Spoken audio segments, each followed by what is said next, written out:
Wilaya ya Chamwino ni fahari ya Dodoma na Dodoma ni fahari ya Tanzania. Mamlaka ya mapato Tanzania TRA inaendelea na kampeni ya elimu ya kodi mlango kwa mlango. Na awali kabisa kwa siku ya leo tumepata baraka kutoka kwa Mheshimiwa Mkuu wa Wilaya ya Chamwino Bi Janet Mayanja akizungumzia na kupongeza TRA kuendelea na zoezi hili la kampeni ya elimu ya kodi mlango kwa mlango. Na hapa anatoa wito kwa wananchi wa wilaya ya Chamwino sambamba na kuzungumza faida za kodi zinazoonekana katika wilaya hii.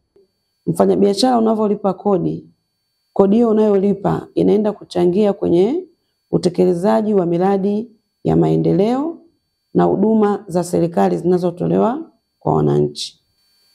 Miradi mingi tunayoiona kwenye nchi yetu inatekelezwa kwa mapato ya ndani, kwa maana kwamba ni mapato yanayotokana na kodi za Watanzania wenyewe, tukiwemo sisi wananchi wa Chamwino.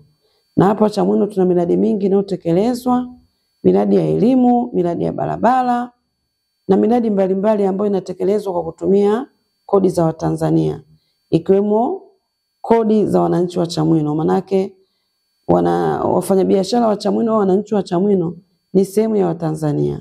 Kama nilivyosema tu kwa ufupi kwamba kodi tunazolipa zinachangia kuwa kichocheo cha utekelezaji wa miradi ya maendeleo, lakini pia ni kichocheo cha utoaji wa huduma na uendeshaji wa shughuli za serikali.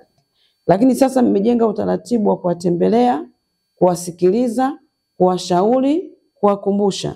Lakini pia nimeona mmeweka utaratibu kila baada ya miezi mitatu kila mlipa kodi pia anakumbushwa kwa njia ya kutumiwa ujumbe wa simu.